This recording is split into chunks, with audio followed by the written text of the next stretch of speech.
The stars outside the viewport were calm and quiet, the way deep space always looked when nothing was wrong yet. The passenger ship Horizon's Grace moved steadily through neutral territory, its engines humming at a low and comfortable speed. There was no reason to rush. The journey to the new colony world was long, but the people aboard did not mind. They were starting a new life, and that kind of hope made even a long trip feel short. Captain Leon Marsh stood at the front of the command deck with his hands behind his back, watching the stars. He was not a tall man, but he carried himself in a way that made people feel safe around him. He had been flying ships for 22 years, and in all that time he had learned one thing above everything else. Trouble rarely announced itself loudly. It usually crept in quietly, wearing the face of something ordinary. He turned and looked at his crew. They were focused and calm. Good people, every one of them. Down in the lower decks, the ship was alive with softer sounds. Children laughed in the common area. A group of them were chasing each other around the rows of seats while their parents sat nearby, talking and drinking hot beverages. There were 40 children on board in total, ranging from toddlers barely old enough to walk to teenagers who thought they were already adults. They were part of the 200 civilians making this journey. Families, engineers, teachers, farmers, all of them heading toward a world the Galactic Council had recently approved for human settlement. Ambassador Clara Voss sat at a small table near the observation window in the passenger lounge, reviewing documents on a flat screen. She was a neat, serious woman with short brown hair and sharp eyes that missed very little. She had spent 15 years working in diplomatic spaces, and she knew how to read a room. Right now, the room felt fine. She took a sip of her coffee and turned a page. Across the galaxy, there was one rule that every species followed without argument. It was not written in any single treaty. It did not come from any one government. It had simply grown over thousands of years out of a shared understanding that every intelligent species arrived at sooner or later. The rule was this: children are not targets. It did not matter which side of a conflict you were on. It did not matter how serious the disagreement was. You did not touch children. You did not use them as leverage. You did not put them in danger on purpose. Every species, from the ancient Valorians to the aggressive Krath to the quiet and careful Sonari, all agreed on this one thing without needing to be told twice. The humans were newer to the galactic community than most. They had only been recognized as a spacefaring civilization for about 60 years, which made them practically infants in the eyes of older species. Some alien governments found them interesting. Some found them loud and unpredictable. Some found them irritating. But even the species that did not particularly like humans understood that the rule applied to them too. Leon knew the rule well. Every human captain did. He was thinking about nothing more serious than the arrival schedule when his communications officer, a young man named Cole Rivas, turned around from his station with a look on his face that Leon had learned to dislike. "Captain," Cole said carefully, "we have a ship coming out of drift on our port side.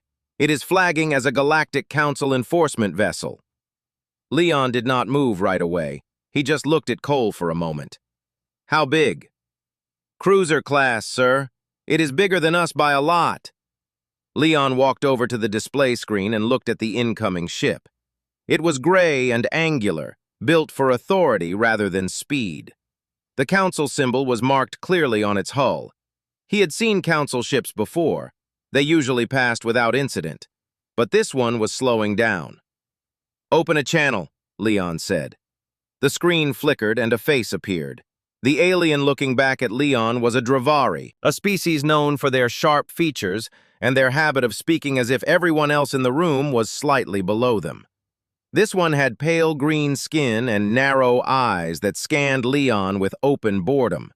His rank insignia identified him as Commander Dax Varel of the Council Enforcement Division. "Human vessel," Varel said flatly. "You are carrying unlicensed biological material in violation of Council Shipping Code 7-4. You will cut your engines and prepare for boarding inspection." Leon kept his voice even. "Commander Varel, This is a civilian resettlement vessel operating under Council-approved travel permit Delta 9. We are not carrying unlicensed biological material of any kind. I have all documentation available for review through standard channels. Varel did not blink. That is not your determination to make. Cut your engines. Leon took a breath. Commander, I want to inform you clearly and on the record that this ship is carrying 40 children. We are a civilian vessel in neutral space. I am requesting that you follow standard protocol and allow us to submit documentation remotely before any boarding action is taken. Varel looked at Leon the way someone looks at a minor inconvenience. Your passenger list is not relevant to this inspection. Cut your engines or we will cut them for you. Leon kept his eyes on the screen for a long moment. Then he said quietly to Cole, "Send a full status broadcast on the open emergency channel. Include our location, our passenger count, and the nature of this stop." Cole nodded and got to work. Varel did not wait. The Council cruiser fired 2 low-power disabling shots into the side of the Horizon's Grace. The ship shuddered. The lights flickered. In the lower decks, the children stopped laughing, and in the common area, 3 of them fell. The silence that followed the impact was the worst kind of silence. It was the kind that came after something went wrong, and before anyone fully understood how wrong it was.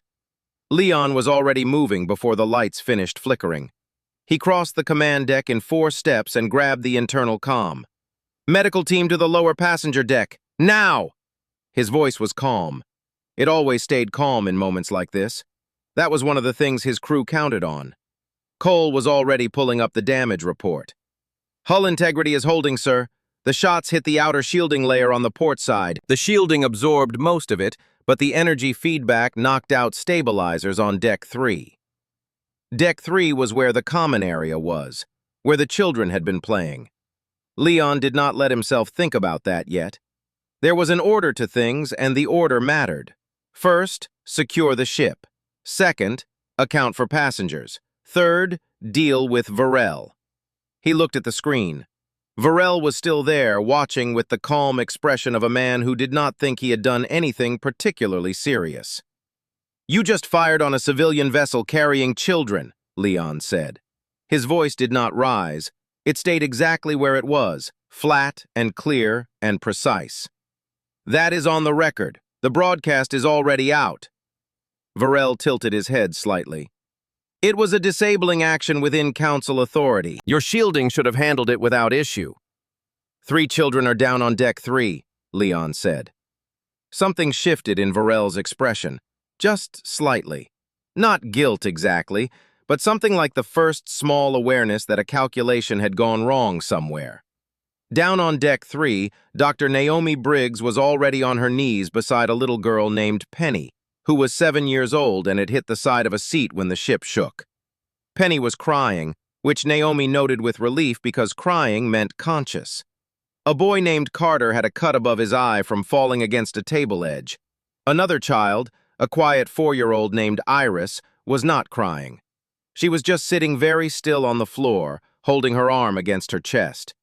Naomi checked Iris first because still and quiet was always more concerning than loud and crying. The arm was not broken, but it was badly bruised, and the little girl's eyes had the wide, glassy look of someone in shock. "You are okay," Naomi told her, in the soft, steady voice she used when she needed someone to believe something was true before it fully was.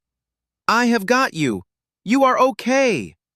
Iris looked at her and did not say anything, but she leaned forward slightly, just enough to rest her forehead against Naomi's shoulder. Naomi held her and kept working. Across the galaxy, the emergency broadcast from the Horizon's Grace was already moving. It traveled the way all signals traveled in deep space, through relay stations, through trader network boosters, through the open monitoring channels that a dozen different species kept running at all times because information was its own kind of currency out here. The message was simple. A civilian human resettlement vessel in neutral space, 200 passengers including 40 children, had been stopped and fired upon by a Galactic Council enforcement cruiser. The ship's position was included. The passenger breakdown was included. The name of the commanding council officer was included. The first species to receive it and react were the Valorians. The Valorians were one of the oldest spacefaring races in the known galaxy. They were tall, pale, and moved slowly in a way that made them look calm, even when they were not. They valued three things above almost everything else: age, memory, and children. In Valorian culture, a child was considered the most sacred version of any living thing, because a child had not yet had the chance to become anything. Harming one was not just a crime, it was considered a kind of theft from the future itself. Elder Sorath received the broadcast in his private chamber on Varus Prime.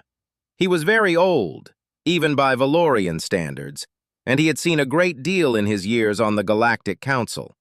He read the message once. Then he read it again. Then he set down his cup of tea and sat very still for a long moment. He called his assistant in and said simply, "Schedule an emergency session, full council, today." On the council station, the news spread quickly. Not everyone reacted the same way. There were species on the council who had complicated relationships with humanity and were not immediately inclined toward sympathy. There were members who heard the word inspection and were willing to give Varel's version of events a reasonable hearing. But there were also species who had children, and for those species, the details of the broadcast cut through politics the way a sharp thing cuts through soft material, cleanly and completely. The Sonari ambassador, a quiet being who rarely spoke in open session, sent a private message directly to Clara Voss aboard the Horizon's Grace. It said only, "We are watching. We are sorry this happened. You are not alone." Clara read it in the ship's small communications room, still in the same clothes she had been wearing when the ship was hit. She had not slept. She wrote back a short thank you, and then set the screen down and looked at the wall for a moment. On a youth communication network that ran across several dozen worlds, a young Valorian named Pip posted a short message in his native language that was quickly translated by automated systems into 43 others. Pip was 11 years old and had spent 3 months on a human station the previous year as part of a cultural exchange program. He had made friends there, human friends around his own age. His message said, "The humans were kind to me. They shared their food and taught me their games and never once made me feel strange for being different. Whoever hurt their children should be ashamed. I am ashamed for them." It was a simple thing, written by a child with no political standing and no official role in anything. But it spread faster than almost any official statement that day, because it was the kind of honest that only children manage, the kind that does not calculate or hedge or leave room for interpretation. Meanwhile, at the edge of council-controlled space, Admiral Ruth Calloway received the broadcast aboard her command ship. She was a broad-shouldered woman with gray-streaked hair and the kind of face that had learned over many years to show nothing when showing something would cost too much. She read the full report twice, then looked up at her tactical officer. "How many ships do we have in this sector?" 14, Admiral, plus the reserve group sitting at the boundary marker." Ruth nodded slowly. "Move them to the boundary. Full stop once they get there. No weapons active. No threatening posture." She paused. "Just park them there and let the council see us." Her tactical officer hesitated. "No communication to the council?" "No," Ruth said simply. "Not yet." The ships moved, quietly, in perfect formation. They crossed no lines and broke no treaties. They simply appeared at the edge of the boundary like a long and patient shadow, saying nothing, doing nothing, just existing there in a way that was impossible to ignore. On Varus Prime, one of the junior council aides looked at the sensor report showing the human fleet sitting motionless at the boundary and felt something he could not quite name. It was not fear, exactly. It was something closer to the feeling of standing near a very large and very quiet animal, and suddenly becoming aware of exactly how large and how quiet it was.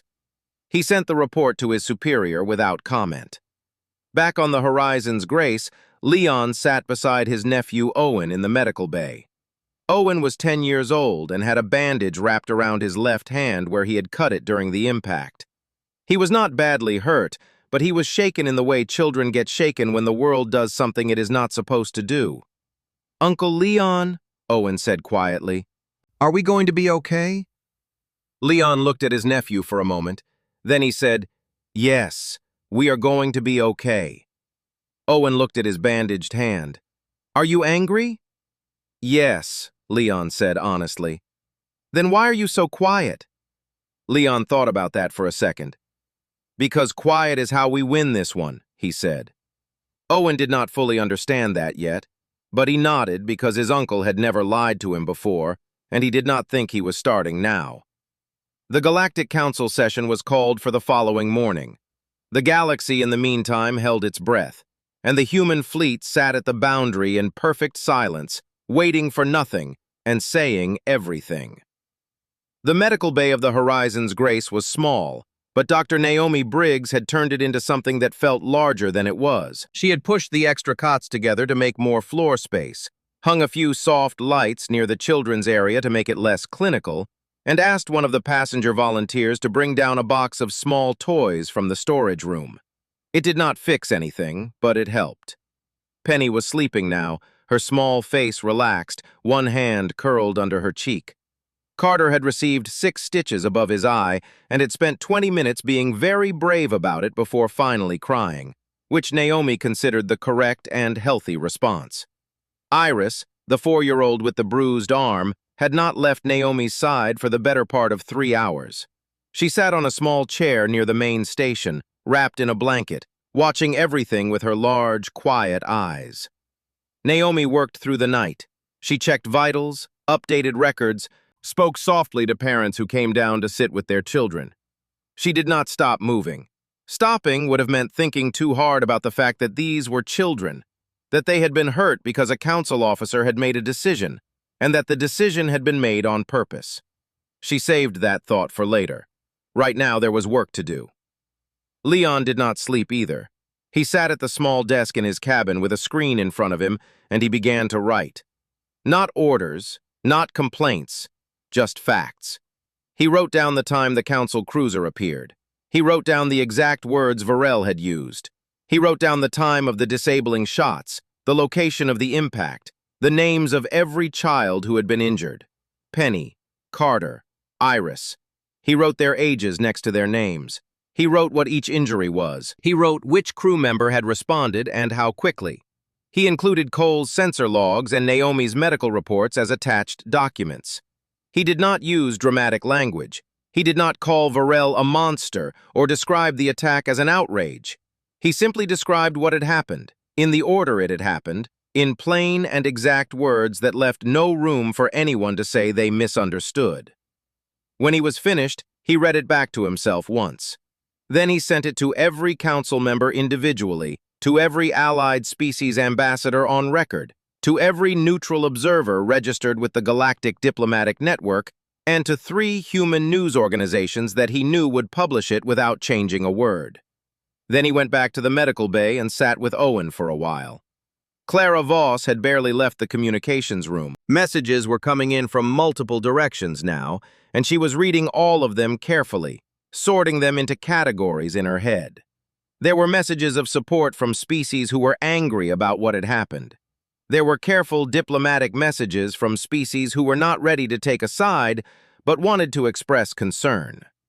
There was one message from a mid-level council official that used so much vague language it took her 3 readings to determine it was actually an apology of some kind, though the word sorry did not appear anywhere in it. And then there was the message from the council envoy. His name was Sreth, and he was Dravari, the same species as Varel, though he carried himself very differently. His message requested permission to come aboard the Horizon's Grace for a preliminary diplomatic conversation. Clara read it twice, then walked down to the command deck and showed it to Leon. Leon looked at it. "What do you think?" "I think they are scared," Clara said. "I think they sent him because they need to know how angry we are, and they are hoping a conversation will give them room to manage this quietly." "And what do you want to do?" Clara looked at the screen for a moment. "I want to let him come, and I want to hand him everything you documented and ask him to read it out loud in open council session." Leon almost smiled. "That is not a very gentle thing to do." "No," Clara agreed. "But it is a very precise one." Sreth arrived 2 hours later on a small shuttle that docked at the Horizon's Grace with unusual care, as if the pilot was aware that any sudden movement might be interpreted badly. He was younger than Clara expected, with the sharp Drevery features softened slightly by an expression that was doing its best to look composed and mostly failing. He sat across from Clara in the small meeting room near the docking bay. He had prepared a statement. She could tell because he started speaking in the careful, structured way people do when they have rehearsed something. He used phrases like regrettable incident and procedural misapplication and good faith review process. Clara let him finish. She did not interrupt once. When he was done, she slid a flat screen across the table to him. "This is Captain Marsh's full documented account of what happened aboard this ship last night. It includes the names and ages of the children who were injured. It includes the medical reports. It includes the exact words Commander Varel used before he fired." Sreth looked at the screen but did not pick it up immediately. "I am not asking you to apologize to me right now," Clara said. "I am asking you to take that document back to Varus Prime and read it aloud in open session. Every word, every name, every age." Sreth was quiet for a moment. "That would be politically significant."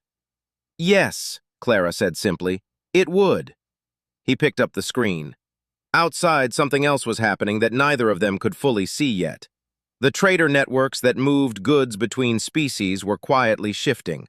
Not dramatically, not with any announcements, but 3 separate shipping cooperatives, 2 of which included Dravari members, had paused their standard routes through council-controlled corridors and begun redirecting through human-adjacent space. It was a small thing on its own, but 3 cooperatives meant others were watching to see who moved next. On a commerce station near the Outer Rim, a Krath merchant who had no particular love for humans and no particular interest in politics looked at his route options for the week, saw the shift, and without thinking too hard about it, followed the others. He did not make a speech about it. He just moved his cargo a different way. Money, it turned out, had its own version of a moral compass. It just expressed itself through logistics. Back in the medical bay, Owen woke up from a short sleep and found his uncle sitting nearby, reading something on a small screen. Owen sat up carefully, testing his bandaged hand. "Uncle Leon," he said. Leon looked up. "How do you feel?" "Better," Owen said. He looked around the bay at the other children sleeping, at Iris still curled in her blanket, at the soft light Naomi had hung near the ceiling. "Are the bad people in trouble yet?" Leon looked at his nephew with the steady, honest expression he always used when Owen asked him a real question. "They are starting to understand that they should be," he said. Owen thought about that. "Is that the same as being in trouble?"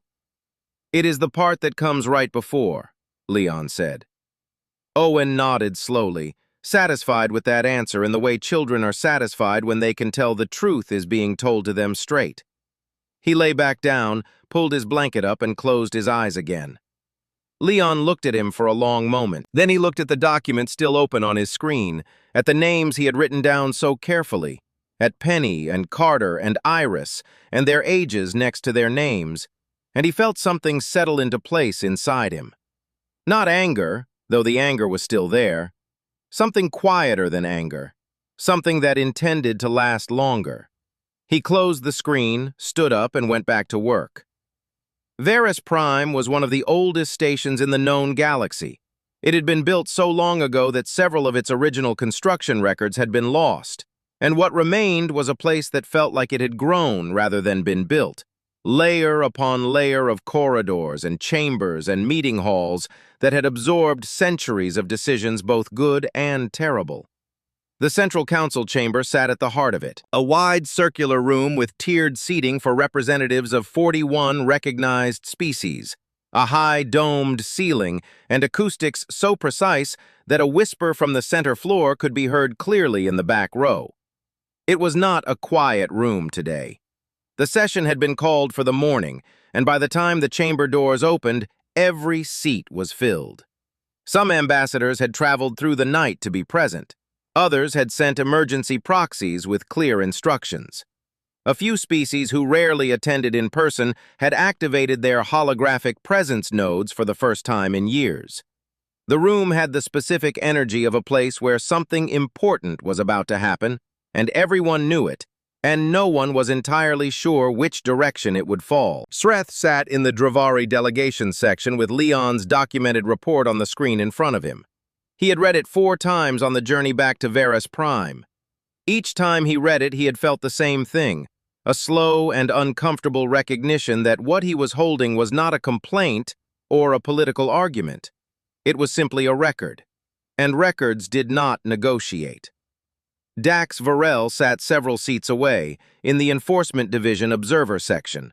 He was in full uniform, his posture was correct, but his eyes moved around the room in small, careful movements that gave away more than he probably intended.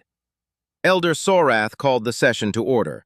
He did it without ceremony, simply standing and waiting for the room to quiet, which it did quickly, because Elder Sorath was the kind of presence that rooms responded to without being asked twice. This session was called in response to an incident in neutral space involving a Council enforcement vessel and a human civilian resettlement ship, he said. His voice was calm and unhurried, the way very old things tend to be when they have decided something. Ambassador Clara Voss of the Human Diplomatic Service has been granted the floor. She will speak first, and without interruption.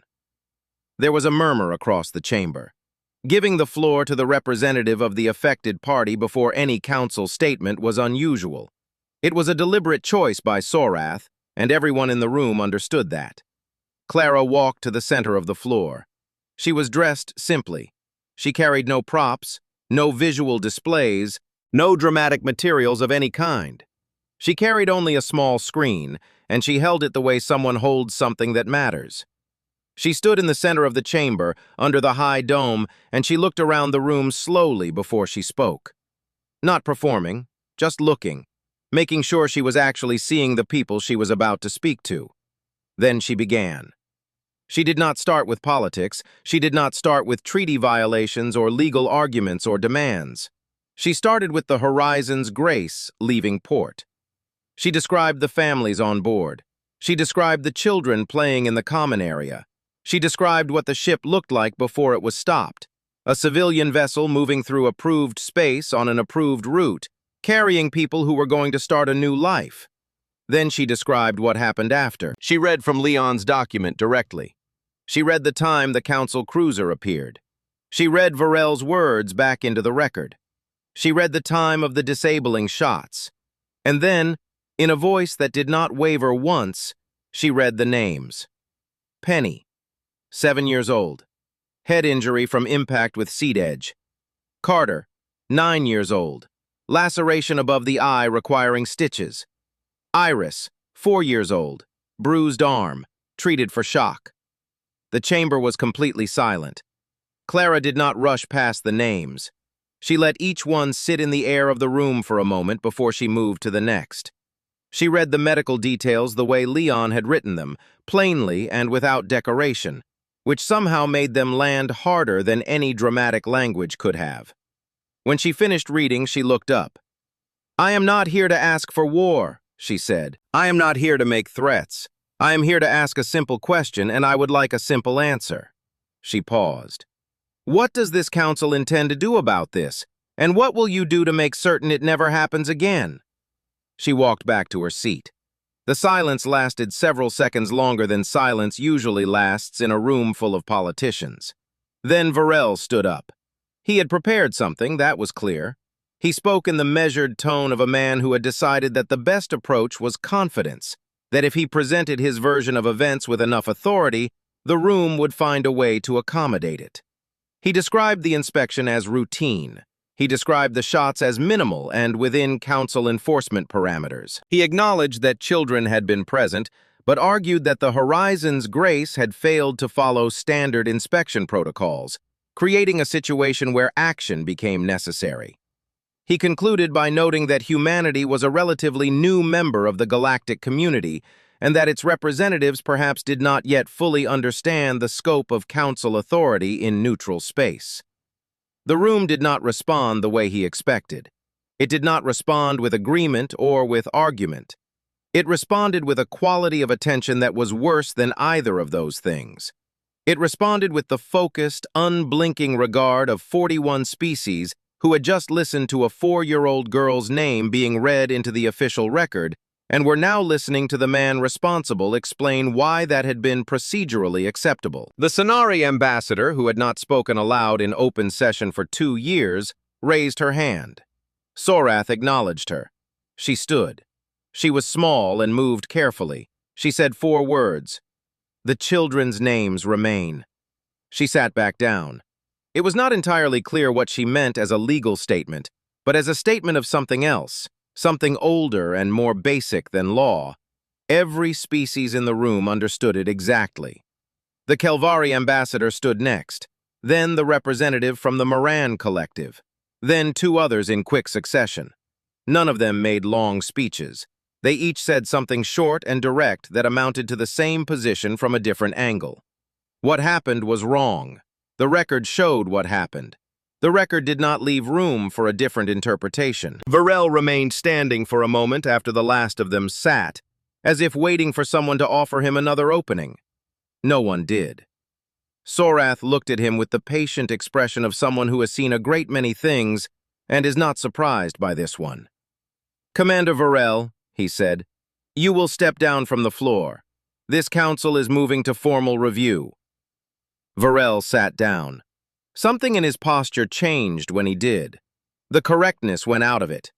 Sorath then did something that had not been done in the council chamber in over 30 years. He called for a formal motion of censure against a sitting enforcement officer on the record in open session with full broadcast to all member species. He read the motion himself in his slow, unhurried voice, naming Varel specifically and citing the incident in precise detail. Then he called for the vote. It was not close. It was not even slightly close. The result came back in under 2 minutes. 39 in favor, 1 abstention, 1 absent. Varel did not look at anyone after the vote was read. In the observation gallery above the main floor, a junior council aide watched the result appear on his screen and thought about the human fleet sitting silently at the boundary, saying nothing, doing nothing, just existing there in perfect stillness. He thought about the fact that they had never raised their weapons, had never sent a threatening message, had never done anything except park themselves at the edge of the line and wait. He thought that was possibly the most unsettling thing he had ever seen a military force do. After the session ended and the chamber began to empty, Sonath found Clara in the side corridor near the exit. He walked slowly, as he always did, and stopped beside her. "You spoke well," he said. "I read from a document," Clara replied. "Yes," Sorath said. "That was the correct choice." He was quiet for a moment. "The council will be discussing a proposal tomorrow regarding permanent human representation." Clara looked at him. "It will pass," he said simply. Then he walked on. Clara stood in the corridor for a moment after he left. Around her, the old station hummed quietly, the way it had hummed for centuries, absorbing one more decision into its walls. She took out her comm and sent a single short message to Leon. It said, "Tell Owen the bad people are in trouble now." Leon read the message from Clara twice. Then he looked up from his screen and across the medical bay to where Owen was sitting up in his cot, eating a bowl of something warm that Naomi had brought him from the ship's small kitchen. The boy's bandaged hand held the spoon carefully, working around the wrapping with the focused patience that children apply to small, practical problems. Leon walked over and sat on the edge of the cot beside him. Owen looked up. "What happened?" "The council voted," Leon said. Owen waited. He had learned from watching his uncle that sometimes the most important information came in the pause before the words, not the words themselves. "Varel has been formally removed from his position and referred to tribunal," Leon said. "The vote was 39 to nothing. Owen thought about that for a moment. "Is that a lot?" "In that room," Leon said, "that is everything." Owen looked down at his bowl and stirred it slowly. "And Penny and Carter and Iris?" "All recovering well. Iris slept through most of last night without waking up, which Naomi says is a good sign. Owen nodded, satisfied. Then he looked up at his uncle with the direct and uncomplicated expression that children use when they are about to ask the question that adults have been carefully arranging themselves around. "So we won?" Leon considered the word. "We were right," he said, "and the rest of the galaxy agreed with us. I think that is better than winning." Owen thought about that for a while, stirring his bowl. Then he said, "Okay," in the tone of someone who has decided to accept an answer even though they are still thinking about it. Leon left him to his food and walked back to the command deck. The next morning, the formal proposal came through official channels. Elder Sorath presented it to the full council in a session that was shorter and quieter than the one the day before. The proposal was for permanent human representation on the Galactic Council, a full seat with speaking rights, voting privileges, and access to all non-restricted deliberations. It was not an honorary position or a provisional one. It was the real thing, the same standing that species like the Valorians and the Sonari had held for generations. The vote passed with 37 in favor and 4 abstentions. Clara received the official notification in the communications room of the Horizon's Grace. She read it, set the screen down, and sat quietly for a moment. Outside the small porthole near her seat, the stars were doing what stars always did, which was nothing and everything at the same time, existing in their patient and indifferent way that made human concerns feel both small and somehow more important for being small. She had not expected to feel what she felt, which was not triumph. It was something more like the feeling at the end of a very long walk, when your legs are tired and the destination is finally in front of you, and you realize the walking was the whole point all along. She accepted the seat on behalf of humanity in a short written response that she composed carefully over the next hour. She did not use dramatic language. She did not reference the incident directly or speak of what had been done to the children aboard the ship. She simply said that humanity accepted the seat with gratitude, and with the intention of being the kind of member that made the council better rather than louder. She said that humanity had not come to the galactic community looking for power and did not intend to use this seat to accumulate it.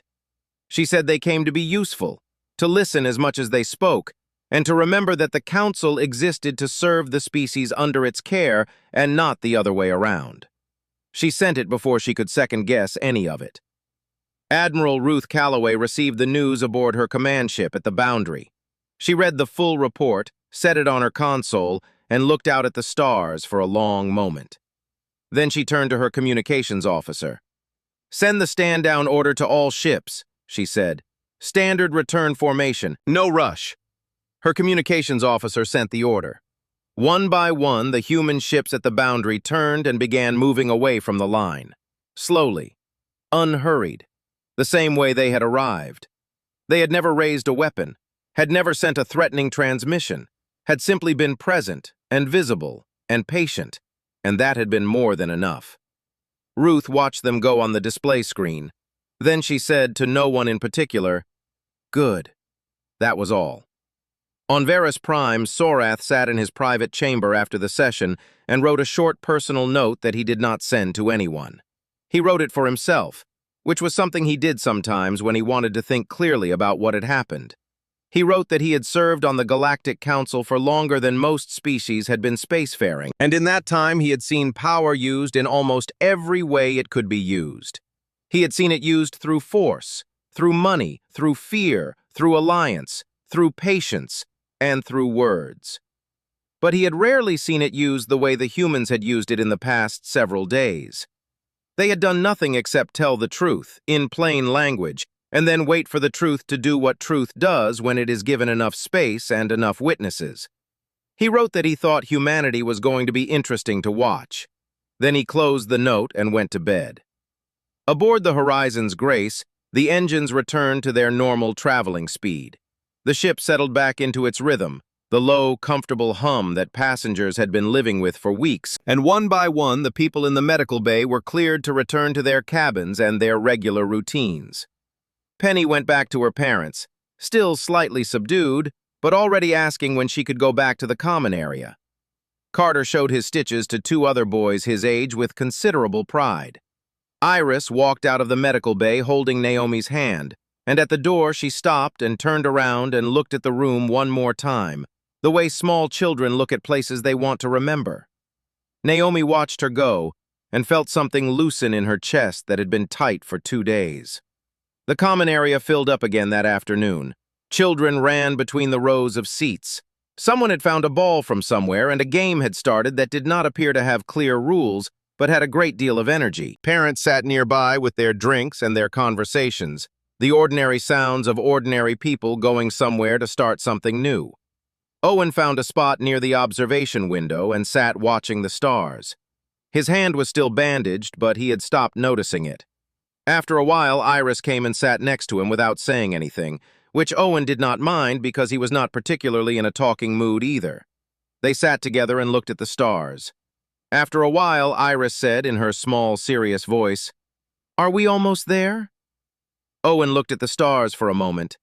"Getting closer every day," he said. She seemed to find that satisfactory. She pulled her knees up to her chest and rested her chin on them and watched the stars go by.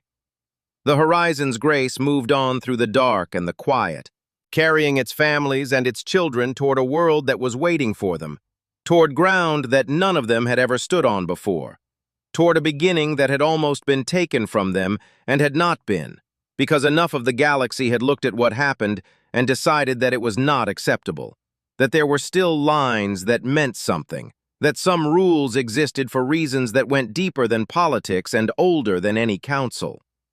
The stars outside were calm and quiet, the way deep space looks when nothing is wrong anymore.